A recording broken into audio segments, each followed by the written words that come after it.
খালেদা জিয়ার যদি কিছু হয়, শেখ হাসিনা তুমি হত্যা মামলার আসামি হবে। কেউ যদি মামলা না করে, আমি আবেদ রাজা তার বিরুদ্ধে হত্যা মামলার আসামি করব।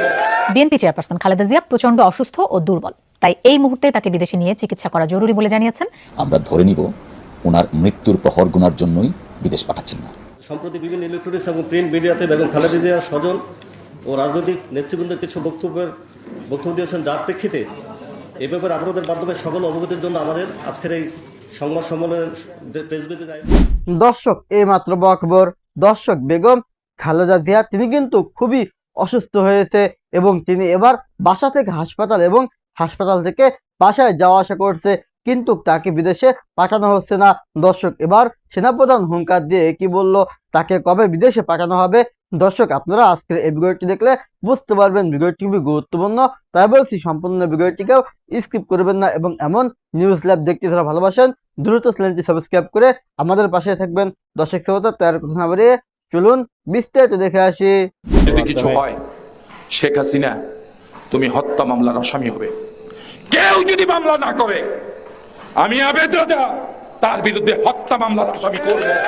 হাসিনার পদত্যাগ না করা পর্যন্ত লাগাতার হরতাল অবরোধ চলবে। একটি কর্মসূচি, অত কষ্ট করতে হবে না, অত মাথায় পণ নিতে হবে না, এত বোঝা নিতে হবে না।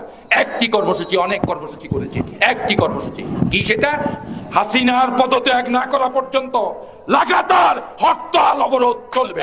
হাসিনা তো চায় বিএনপিকে ভেঙে, হাসিনা তো চায় বিএনপিকে ভেঙে এক অংশকে নিয়ে কোটি কোটি টাকা দিয়ে নির্বাচনে অংশগ্রহণ করিয়ে, গতবার নিয়েছে রাতের বেলা, এইবার আর ভোট টট নাই। এমন রাধুনি হইছেন শেখ মুজিবুর মেয়ে, আরে মোদির লাগি অন্তনে ইলিশ মাছ বাজিয়া লইয়া যায়। এই যে এখন মোদি বাহাদুরি করে গুজরাটে মুসলিম মেয়েদেরকে ছুরিকাঘাত করে পেটের সন্তানকে বাইর করে পিষ্ট করেছে এই মোদি এবং তার দল। খালেদা জিয়ার যদি কিছু হয়, শেখ হাসিনা তুমি হত্যা মামলার আসামি হবে। কেউ যদি মামলা না করে, আমি আবেদ রাজা তার বিরুদ্ধে হত্যা মামলার আসামি করব। হাসিনা 52 বছরের বাংলাদেশ, তুমি কোথায় ছিলে মুক্তিযুদ্ধের সময়? কোথায় ছিলে? ভুলে যাও কোথায় ছিলে? 32 নম্বরের বাড়িতে ছিলে। তুমি কি করেছো? তুমি সংসার করেছো।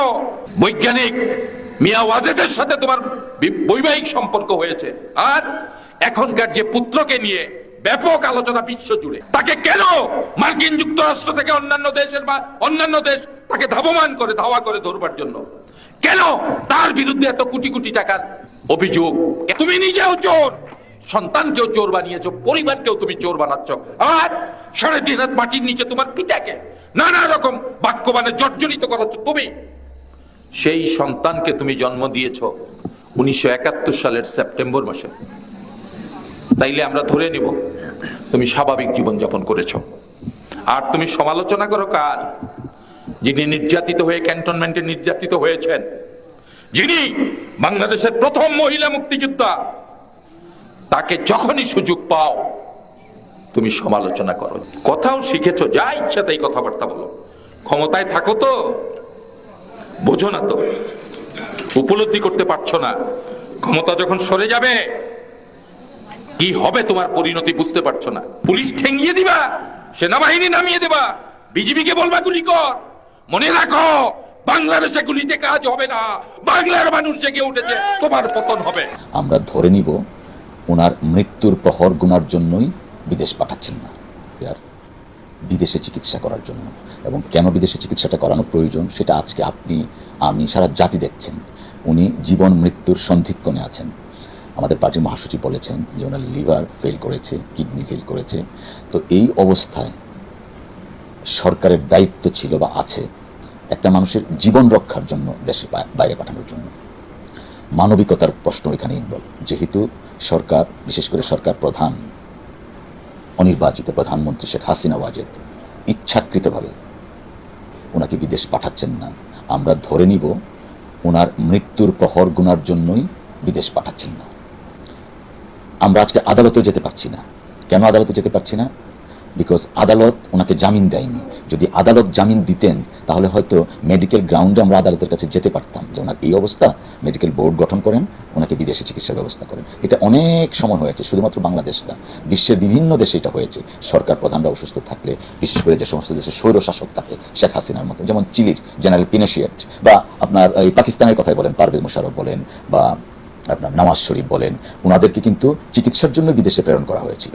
তো সমস্ত পলিটিক্যাল নর্ম, প্র্যাকটিস, প্রথা ভঙ্গ করে শেখ হাসিনা অপেক্ষা করছেন বেগম খালেদা জিয়ার মৃত্যু সংবাদ শোনার জন্য। খুবই দুঃখজনক। আদালতে যেতে পারছে না কারণ আদালত থেকে উনি জামিন পাননি। যেহেতু এক্সিকিউটিভ অর্ডারে উনি জামিন পেয়েছেন, অতএব এটা এক্সিকিউটিভের হাতে, নট উইদিন দ্য কোর্ট, কোর্টের কাছে না, কিন্তু এক্সিকিউটিভের হাতে। তো হেড অফ দ্য এক্সিকিউটিভ হচ্ছে নির্বাচিত প্রধানমন্ত্রী। তো আমরা প্রত্যাশা করি এখনো সময় আছে, একজন মানুষের জীবন রক্ষার জন্য তাকে বিদেশ প্রেরণ করা হোক। সম্প্রতি বিভিন্ন ইলেকট্রনিক্স এবং প্রিন্ট মিডিয়াতে বেগম খালেদা জিয়ার স্বজন ও রাজনৈতিক নেতৃবৃন্দের কিছু বক্তব্য দিয়েছেন, যার প্রেক্ষিতে এ ব্যাপারে আপনাদের মাধ্যমে সকল অবগতির জন্য আমাদের আজকের এই সংবাদ সম্মেলনের যে প্রেস ব্রিফিং আয়োজন। সাবেক প্রধানমন্ত্রী বেগম খালেদা জিয়া চিকিৎসা সংক্রান্ত বিষয়টি আপনাদের সামনে এখন তুলে ধরা হবে।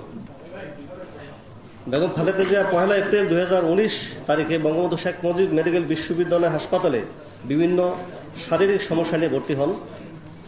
ভর্তিকালীন সময় ওনার নিম্নলিখিত সমস্যাগুলি ছিল: uncontrol diabetes, hypertension, chronic rheumatic arthritis, general weakness এবং ডেন্টাল প্রবলেমস। ওনার ভর্তির সাথে সাথে অত্র বিশ্ববিদ্যালয়ের অত্যন্ত বিজ্ঞ ও স্বনামধন্য চিকিৎসকদের সমন্বয়ে একটি স্থায়ী মেডিকেল বোর্ড গঠন করা হয়েছে।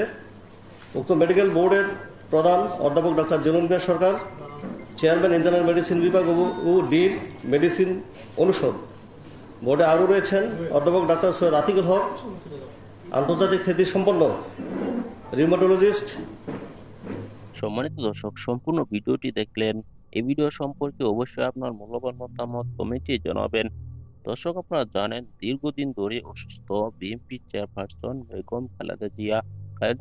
অসুস্থ দর্শক, আশা করি আপনারা সম্পূর্ণ ভিডিওটি না টেনে দেখেছেন এবং এই ভিডিওটি থেকে আশা করি আপনারা অনেক কিছু বুঝতে পেরেছেন। এই ভিডিওটি থেকে আপনাদের যদি মতামত থেকে থাকে তাহলে আপনাদের মূল্যবান মতামতটি অবশ্যই কমেন্ট বক্সে জানিয়ে দেবেন।